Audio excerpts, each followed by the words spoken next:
the team will be ahead by maybe 3 or 4 touchdowns.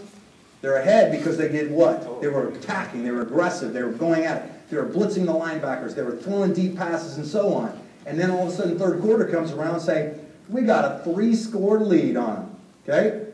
Hey, genius, didn't you see it was Peyton Manning in the other locker room?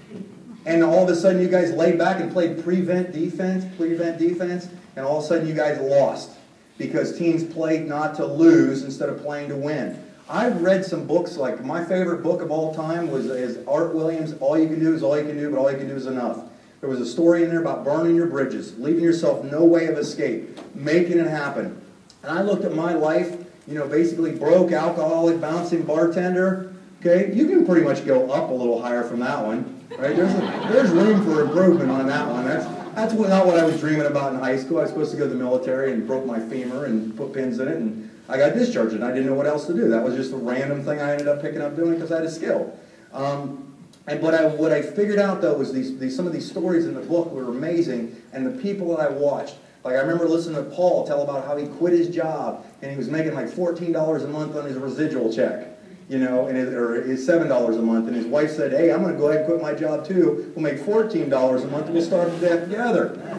And I was like, I never forgot that. I heard that thing over and over and over again. Have a long-term mindset. If you have a long-term mindset, and you understand that you're comfortable with the system in place that can take the fear out of your prospecting and recruiting, everything seems to fall into place better. I don't have panic like I used to. Like, especially with what we're dealing with commercial energy. Yes, you can get rich with commercial energy by itself. Trust me, I got guys in my group that submitted accounts. I went, you got to be kidding me. I mean, 7-figure savings on single bills.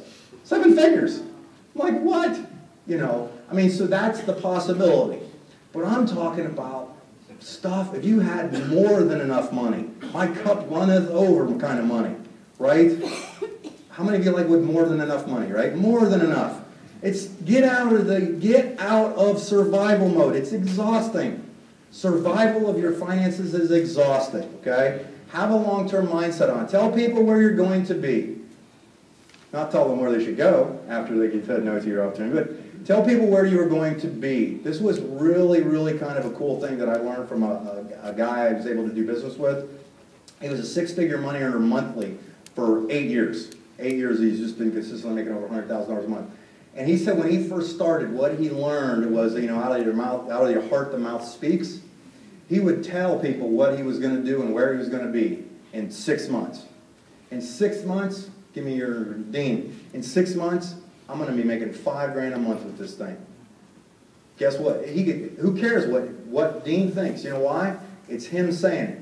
And every time he kept speaking those things, he kept speaking life into those things, and it became more and more embedded in him. Absolutely. He started talking about, you know what? In 2 years, I bet you I'm making $50,000 a month. In 2 years, I'm going to be making $50,000 a month. Mm-hmm. And he kept saying that, and he kept saying that. And guess what? The guy ended up just boom, boom, boom, steadily climbing into the over $100,000 a month range, okay? And here was one of the key phrases he used a lot, is this, because sometimes it has to begin with you. And there's nothing wrong with you making your decision that this is what you're going to do, where you're going to be, what you're going to do for your life. But a lot of times it's one of the things, how do I put this, is because this is a volunteer army, that there is nobody employed, that you have to do this, your job as a leader is to bring out the best in people. Now write this down. This is a title of a book, I don't have it on here. It's called Bringing Out the Best in People by Alan Lloyd McGinnis. Alan Lloyd McGinnis. It's phenomenal. I've read it like 6 or 7 times and I only got it like a year ago. It's called Bringing Out the Best in People. It's only like this thick. It's a real small book. Easy to read, but it talks about this. And one of the things that this guy taught me that brought that book to remembrance so you can learn these things, and he would, if I had conversations with somebody, I learned to say this. I would say, Joanna, can you, because we've already had conversations of why she got into business to begin with. I'd say, Joanna, let's say she told me she wanted to quit her job and she wanted to go to the Bahamas. And she told me that's 5 months ago. When times get tough, should I call her up and say, why don't you go up and sponsor more people? Even though that's what I want her to do, right? Because I know that's what's going to get her to the freedom. But what I do is I say to her, I say, Joanna, can you imagine how good it's going to feel when you are laying on the beach You got suntan lotion all over you coming in. You got that good-looking guy coming down on the beach with the little froofy drink and everything like that. I know you're not, I don't know where the froofy drink guy came from in my head there. Sorry, Barbara's is back there. Maybe I was thinking about froofy guys. It is getting late and I'm running out of coffee, right? So, but you see what I'm saying? Can you imagine how good it's going to feel when some of you guys are making $10,000 a month? Can you imagine how good it's going to feel? Okay? Alan Loy McGinnis. If you just type in Amazon.com, bring out the best in people, you'll see the book will pop right up. Okay? Personal development. Last couple things and I'm done. Personal development. This is something that I really, really had to work on. You are, this is not an exaggeration, you are looking at a guy that in live presentations used to swear like a vice cop. Because that was what I had been doing for 8 years. How's that working out? I'm talking so far up, I'm not kidding. It would be, I could go, we will talk about those privately. But what I learned is that eventually every single one of you guys knows how to do networking on a professional level. Every one of you already knows how to do it. But why people are going to join you is KLT. Because they know you, they like you, and they trust you. They know you, they like you, and they trust you. Okay? I skipped the point I wanted to say about, one of my pastors said this, and I never forgot a couple years ago.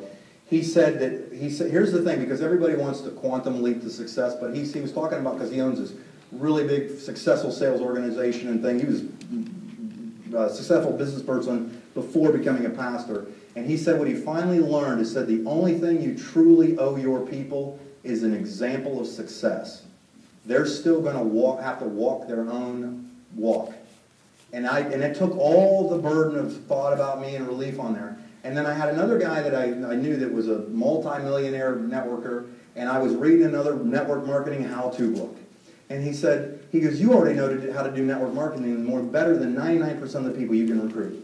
He said, the only thing you should work, if you wanted to get a $100,000 a month or more check, you have to learn how to be a leader. The only way you become a leader is through personal development to the point that you build yourself up till you become somebody people want to follow. Does that make sense? Yes. Because if you become somebody, because I want to follow people like Doug Teskey, Bill Hoffman, why do I want to follow those guys? Because they have set themselves up as leaders, but it didn't start that way. They had to go through the adversity. They had to learn the path. They became personally developed on stuff. And that's one thing that I'm very focused on is being a leader, okay? So last slide is, here's a phrase that I closed all my meetings, everything I've usually ever done, is I said, do today what others won't, so you can live tomorrow like others can't. Staci and I are only a couple months into this business.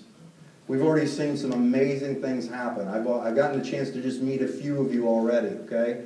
But one of the things that you'll have to understand is that we have the opportunity to really impact this company now from today on because we're creating the right culture in the community. I mean, Kimmy Roberts flew in all the way on the red eye last night because she wants to see her company, get bigger and faster and move stronger and so on. A rising tide lifts all ships, okay? And here's just one last thing, kind of a character thing, is always remember that you learn to always rejoice in other people's successes. Absolutely. Otherwise, you will never get success for yourself. This was a true story. I was sitting in church one time with my arms crossed, and I was so tired of listening to my pastor talking about how I could win and make money. And, God wanted me successful and blessed and all that. And I'm like, man, I am so tired of listening to him being successful. And I mean, he came right out and he said, if you can't rejoice in somebody else's success, you will never have success of your own. And I remember I used to drive through this neighborhood. I was driving through this really nice, rich neighborhood, all the big houses. And I loved it at first, and then I started getting animosity toward those people because I had this fear of loss mentality, and that guy did something illegal, and he was doing the wrong things to get his wealth, and those guys were bad. And it was during that service he said that. So that right after service, I drove through the same neighborhood. I'm like, I'm fired up for that dude. I hope that guy gets more money. That guy needs another 5 Mercedes. That guy's good like that. And I learned that because a lot of times too, you will never get or attract or become something that you repel. Obviously, a house divided cannot stand. And if you learn that. My name's Mike Healy. I appreciate your time and attention, and thank you.